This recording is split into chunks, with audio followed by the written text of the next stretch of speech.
പായസം രാവിലെയാണ് ഉണ്ടാക്കുക. പായസത്തിൽ നന്നായിട്ട് വെള്ളം കൂടിപ്പോയി.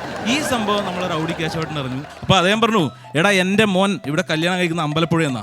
അപ്പോൾ അവരിവിടെ വന്നിട്ട് എൻ്റെ യോഞ്ഞ പായസമാണ് കുടിക്കേണ്ടത്. ഇതൊന്നും നടക്കില്ല. ഒരു കാര്യം ഞാൻ പറഞ്ഞേക്കാം, പഴയ എൻ്റെ ഒരു സ്വഭാവമുണ്ട്. റൗഡി കേശവനാണ് ഞാൻ പറയുന്നത്. എൻ്റെ ഒരു സ്വഭാവമുണ്ട്. ഈ കല്യാണത്തിന് ഫുഡിൻ്റെ പേരിൽ എന്തെങ്കിലും പ്രശ്നം ഉണ്ടായാൽ നിന്റെ കൂടെ അടുക്കളയിൽ സഹായിക്കാൻ വന്ന ഒറ്റ ഒരുത്തന് ഇവിടുന്ന് നടന്നിട്ട് പോകില്ല. പ്രത്യേകിച്ച് നിനക്ക് അടുത്ത പ്രാവശ്യം പോയിട്ട് പിഷാരടിയുടെ മുമ്പിൽ കോമഡി പറയണ്ടേ. നിന്റെ 2 കാലം ഞാൻ വിളിക്കുന്നു എന്നോട്. ഞാനിതിൽ പെട്ടുപോയില്ലേ. ഞാൻ കല്യാണ പാചകക്കാരൻ്റെ ടീമിലായിപ്പോയില്ലേ. അങ്ങനെ ഞാൻ അവിടെ നിന്നു. ഞാൻ വിചാരിച്ചു ഇനി എന്താണ് കിട്ടളപ്പൻ്റെ അടുത്ത് നീക്കുന്നത്. കിട്ടളപ്പം വീണ്ടും താടി ചൊറിയാൻ തുടങ്ങി. എന്താണ് പരിപാടി? ഞാൻ ചോദിച്ചു, കിട്ടളപ്പ ഞാനും ഇതിൽ പെട്ടിരിക്കാണ്ട്, രക്ഷപ്പെടുത്തണം, അടുത്ത ആഴ്ച ഷൂട്ടുണ്ട്, പോകണം, എന്താ ചെയ്യേണ്ടത്? നീ ഒരു കാര്യം ചെയ്യ്, രാവിലെ നമ്മുടെ പാചകത്തിന് വന്ന പയ്യന്മാർക്ക് ചായക്ക് നമ്മൾ എന്താ ഉണ്ടാക്കിയെന്ന്. അപ്പം അവലും കടലയും, അത് രാവിലെ നമ്മൾ ഉണ്ടാക്കുന്ന സാധനമാണ്. അതിലിനി അവല് വല്ലതും ബാക്കിയുണ്ടോ? ബാക്കിയുണ്ട്. എത്രയുണ്ടാവും? ഒരു 3-4 കിലോ ഉണ്ടാവും. അതിങ്ങോട്ട് എടുക്ക്. നേരെ സാധനം എടുത്തു, ഉരുളി വെച്ചു, ചൂടാക്കി, എണ്ണ ഒഴിച്ചു. ഈ അവല് മൊത്തം എടുത്തിട്ട് കിട്ടളപ്പൻ ഇതിലേക്ക് അങ്ങ് തട്ടി കഴിഞ്ഞിട്ട് കുറച്ച് മിൽക്ക് മെയ്ഡ്, കുറച്ച് ശർക്കര പൊടിച്ചിട്ടത്, ഇതൊക്കെ ഇട്ട് കുറച്ച് പാലൊക്കെ ഒഴിച്ചിട്ട് ഇത് മൊത്തം ഇളക്കി കുഴമ്പ് രൂപത്തിലാക്കിയിട്ട് തട്ടടാ പാൽപ്പായസത്തിലേക്ക്. ഈ സാധനം എടുത്ത് പാൽപ്പായസത്തിലേക്ക് തട്ടിയിട്ട് ഇത് നന്നായിട്ട് ഇളക്കി. അപ്പോൾ ഇത് കുറച്ച് ടൈറ്റായി സാധനം. നമ്മൾ കിട്ടളപ്പം ഇത് കൊള്ളാലോ, ഇത് ടൈറ്റായല്ലോ, രുചിച്ചു നോക്കണ്ടേ നമുക്ക്. അപ്പോൾ ഈ അമ്പലപ്പുഴ ടീം വന്നിട്ട് പായസം കുടിക്കുകയാണ്. ഈ പായസം ആരുണ്ടാക്കി?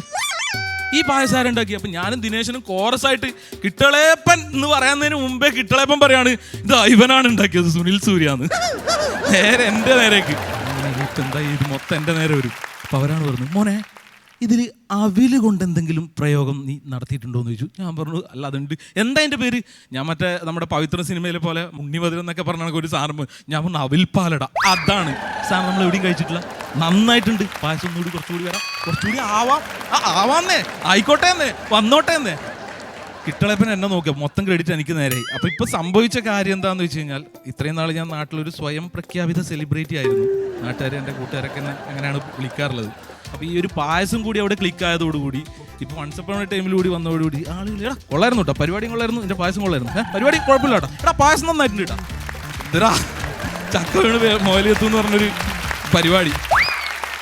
എന്തായാലും പായസം സൂപ്പർ പായസം ഉണ്ടാക്കി ഗംഭീരമായി. ഇതുപോലെ തന്നെ ഞാൻ കാറ്ററിങ്ങിന് പോയിട്ടുള്ള ആളാണ്. അപ്പോൾ അന്നേരം എനിക്കൊരു ആശാൻ ഉണ്ടായിരുന്നു.